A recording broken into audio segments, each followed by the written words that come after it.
Thank you very much. It's an honor to have Secretary General Stoltenberg with us. NATO has been working very closely with the United States. Our relationship is very good. Together, we've increased and really raised a lot of money from countries that weren't paying or weren't paying a fair share. We have a little ways to go, but many billions of dollars of additional money has been raised, and I really appreciate the great job that you're doing. As most people know, you've been extended for a long period of time, and that was very much at, I think, with my leadership. And really, the fact is, we pushed it very hard because this gentleman does a tremendous job at NATO, and I appreciate it.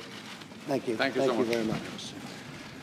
Thank you so much, Mr. President, for hosting me and my delegation once again here at the White House. And let me thank you for the leadership you show on the issue of defense spending, because it is very important that we all contribute more to our shared security, and it is really having an impact because, as you said, allies are now spending more on defense. All allies are increasing their defense budgets, and do you give me credit for that? You have helped to do that because your leadership has been important, and it has had a real impact. And we see that because all allies increase and billions, they add billions to their budgets. And that's important because we live in a more unpredictable world, and then we need strong NATO, and we need to invest more in our security. Well, thank you very much for being here. It's an honor. Thank you. Mr. President, North Korea, could I ask you a question about North Korea? Well, nothing has changed on North Korea that we know of. We have not been told anything, and if it does, that's fine. If it doesn't, I think we'll probably have a very successful meeting. But we have not been told anything. We're just reading stories like you are. We've heard certain things from South Korea, but we'll see what happens. If the meeting happens, it happens, and if it doesn't, we go on to the next step. Is this just a typical thing that North Korea does? Did you expect that? I really don't know. No, I want to give everybody the benefit of a doubt. I think that I can only say our people are literally dealing with them right now in terms of making arrangements for the meeting. So that's a lot different than what you read, but oftentimes what you read, if it's not fake news, is true. So we'll see what happens. We are dealing with them now.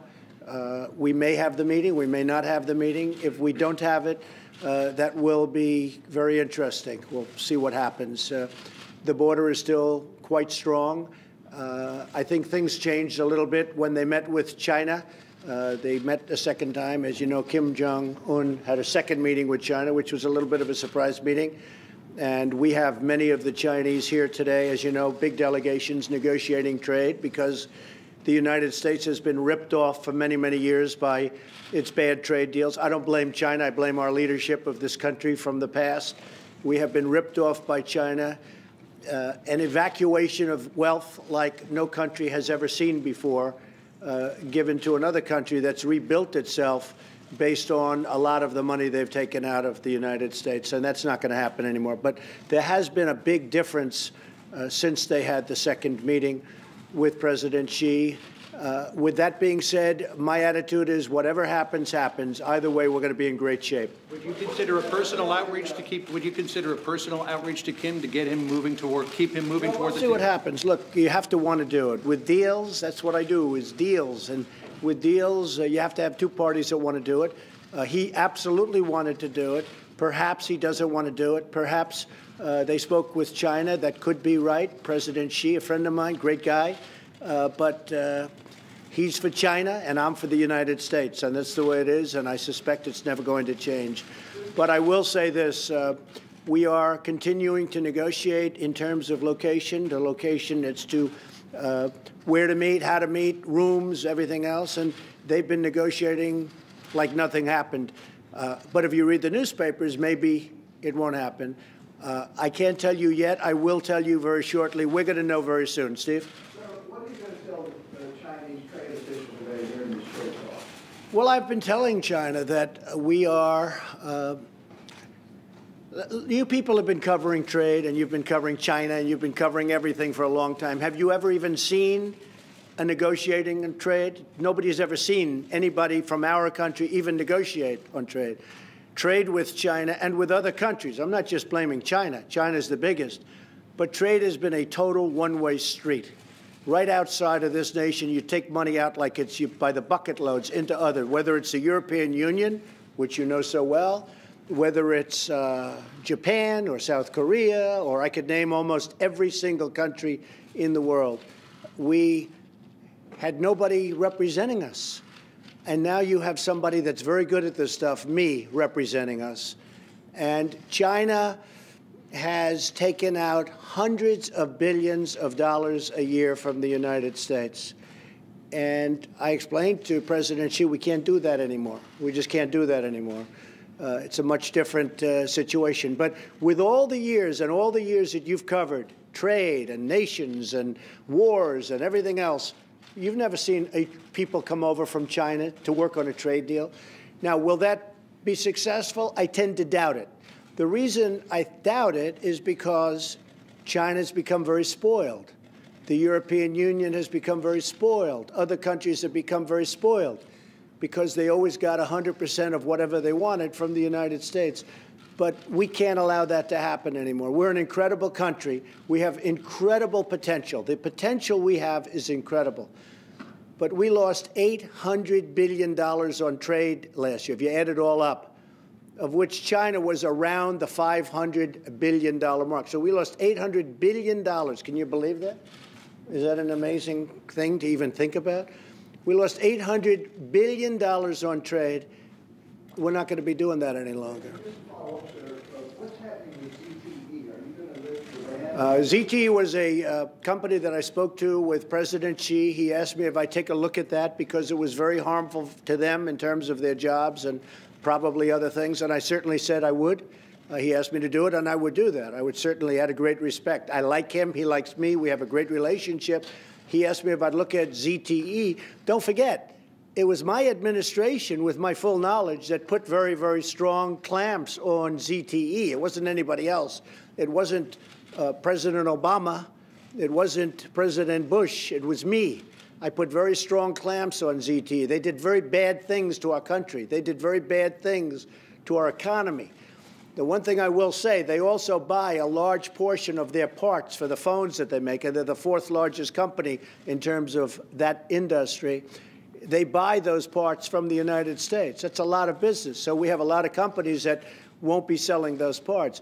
But the president of China, President Xi, asked me to look at it. I said I would look at it.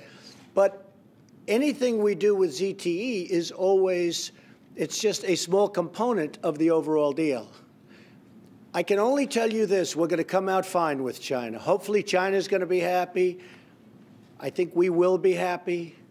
And as the expression goes, when you're losing $500 billion a year on trade, you can't lose the trade war. You've already lost it. We've had horrible representatives in this country that have allowed other countries to get away with murder. And those days are gone. Those days are over.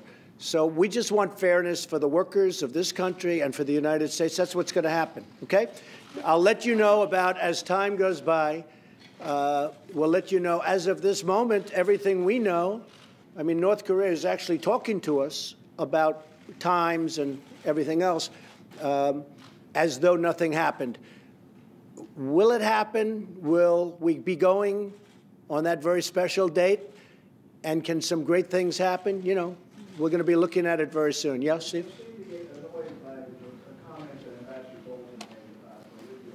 Yeah. Well, the Libyan model isn't a model that we have at all when we're thinking of North Korea. In Libya, we decimated that country. That country was decimated. There was no deal to keep Gaddafi. The Libyan model that was mentioned was a much different deal. This would be with Kim Jong-un, something where he'd be there, he'd be in his country, he'd be running his country. His country would be very rich. His people are tremendously industrious. If you look at South Korea, this would be really a South Korean model in terms of their industry, in terms of what they do. They're hardworking, incredible people. But the Libyan model was a much different model. We decimated that country. We never said to Gaddafi, oh, we're going to give you protection. We're going to give you military strength. We're going to give you all of these things. We went in and decimated him. And we did the same thing with Iraq. Now, whether or not we should have, I could tell you I was against it from the beginning, because look what we have right now. We've spent $7 trillion. Can you believe that? $7 trillion in the Middle East, right out the window. You might as well throw the money right out the window. And we've done a lot of infrastructure. We just had airports approved. You saw that a lot of things are happening. But we spent $7 trillion in the Middle East. And look where we are right now. It's pretty sad. But the model, if you look at that model with Gaddafi, that was a total decimation. We went in there to beat him. Now, that model would take place if we don't make a deal, most likely. But if we make a deal, I think Kim Jong-un is going to be very, very happy. I really believe he's going to be very happy. But this is just the opposite. And I think when John Bolton made that statement, he was talking about if we're going to be having a problem, because we cannot let that country have nukes. We just can't do it. So that's the way it meant. It's really just the opposite. Because if you look at, again, you look at Syria, that was a total decimation. Yes, John? Well, what security guarantees are you willing to Well, give I'm to willing North to Korea do, we're willing to do a lot, and he's willing to, I think, do a lot also. And I think we'll actually have a good relationship, assuming we have the meeting and assuming something comes of it. And he'll get protections that will be very strong. Syria never had protections. If you look at Syria, if you look anywhere around the Middle East, you look at Iraq, you look at Libya. With Libya, certainly they didn't have protection. They had the exact opposite. That was absolute decimation, and that's what we planned to do, and that's what we did. Reduced U.S. troop levels a possibility in South Korea? Well, I'm not going to talk about that. We're going to say that he will have very adequate protection, and we'll see how it all turns out. I think the best thing he could ever do is to make a deal. I have a feeling, however, that for various reasons, maybe including trade, because they've never had this problem before, China has never had this problem with us, it could very well be that he's influencing Kim Jong-un. We'll see what happens, meaning the president of China, President Xi, could be influencing Kim Jong-un. But we'll see. That's just, look, if you remember, a few weeks ago, all of a sudden, out of nowhere, Kim Jong-un went to China to say hello again, a second time, to President Xi. I think they were dedicating an aircraft carrier paid for largely by the United States. Thank you very much, everybody. All right, thank you. We're leaving now. Please start making your way towards the door. All right, we're leaving. It's time to go. Please start making your exit towards the door. Thank you, everybody. It's time to start moving. Thank you. Thank you, everybody. No, time to go. It's time to go. Please start exiting towards the door. And that is the chaos of ending the press pool there in the Oval Office. All right, I want to bring in Barbara Starr so that we can talk about some of what we just heard. The president talking for more than a dozen minutes there about North Korea in particular. Barbara, some of the things that stood out here, he contradicted John Bolton, his new national security advisor, who had said that when it comes to North Korea, the administration is looking at the Libya model in terms of taking away, well, in Libya's case, it was just sort of hodgepodge nuclear parts, certainly compared to what Kim Jong-un has and what has been in development in North Korea for decades. But he seemed to dismiss that idea, which is something that specifically the North Koreans had cited as a reason for being upset at this point in time and really throwing the idea of these talks into question about whether they're even going to happen. But he was also stressing that when it came to Libya, when it came to Gaddafi, we didn't say to them, he said, meaning the U.S., that they'll get protection, that they'll have military strength. He's talking about adequate protection for Kim Jong-un. What's he talking about here? Is he just trying to say, hey, we're not talking about regime change in North Korea, don't be so upset right now? Oh, yeah, you know, Brianna, I think there is no other way to interpret all of this than Donald Trump speaking specifically to Kim Jong-un on all of this. This is a message to Kim directly. Let's take it bit by bit. Kim is worried about the Libya model because the U.S. eased economic sanctions against Libya in return for Gaddafi giving up his weapons and then backed rebels that essentially led to Gaddafi being murdered. Kim is about his own survival. He does not want to go down the Libya path. He wants to obviously stay in power, have the U.S. do nothing to risk that. So he gets worried about the talks. Could this weaken his own control on his country? President Trump today, right now, reassuring Kim, no, you will have protection. That's the President of the United States telling the North Korean leader, who runs one of the most repressive, what can you say, anti-human rights regimes in the world, that he will have U.S. protection. He talks about guarantees. He talks about military power. He outright suggests that one of the other wrinkles in this is that President Xi of China is trying to convince Kim to back off. Now, one of the things here is China remains one of Kim's biggest supporters. They are also supporting some of the sanctions, but the U.S. longest felt China's not doing enough. So this is also Donald Trump's message to the president of China. You better get in line. You better support what we're trying to do. And then the president makes another turn. He says that what John Bolton is really talking about is if Kim doesn't make an agreement, then the Libya model, then Kim could see his power being threatened by whatever the U.S. might do after there is no agreement to take away Kim's nuclear weapons. I just think it's, you know, we all talk about extraordinary moments. This is the President of the United States assuring the North Korean leader, in Donald Trump's words, he will have protection. It's hard to read it any other way than trying to get Kim to the table, but making a quite extraordinary direct promise to that North Korean leader. I want to bring David Chalian into this conversation with Barbara Starr, who's at the Pentagon. This idea that he's saying to Kim Jong-un, it's the Libya model if we don't go along. I mean, that seems like rhetorical gymnastics, because that's not what John Bolton was talking about. Well, exactly. And think about what we're discussing here. We're discussing the most precarious foreign policy moment of this presidency, perhaps, certainly to date, and perhaps throughout the entire Trump tenure.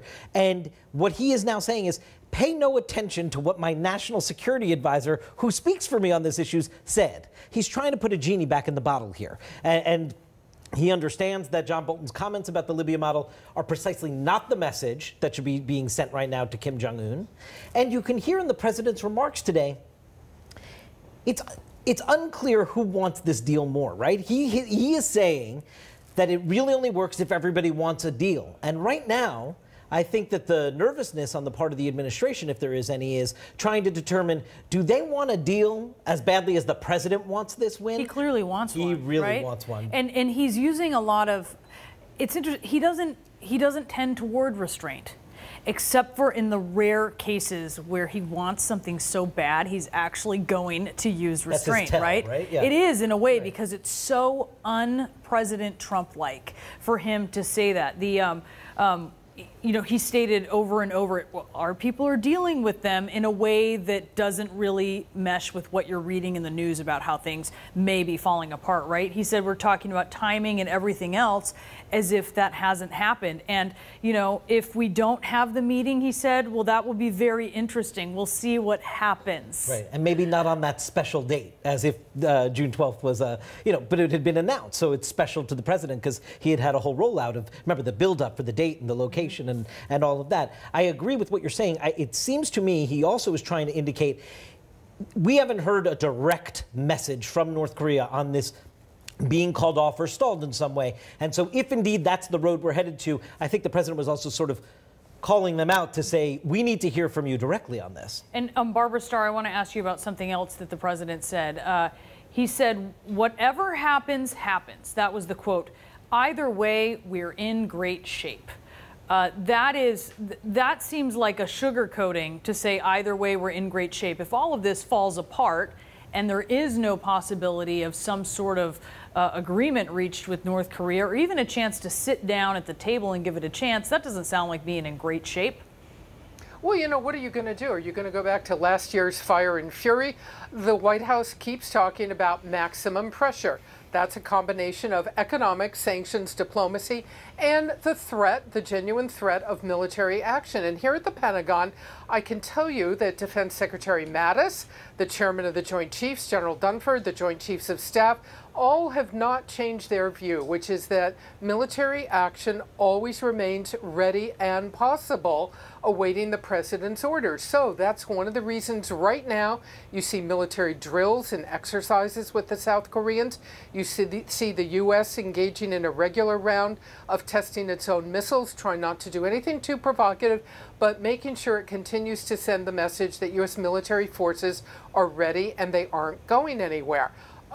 You know, the question may be whether there is some final sweetener that the White House wants to give on the military front, pulling back on exercises, pulling back on U.S. troop presence in South Korea to make the North feel better about all of this.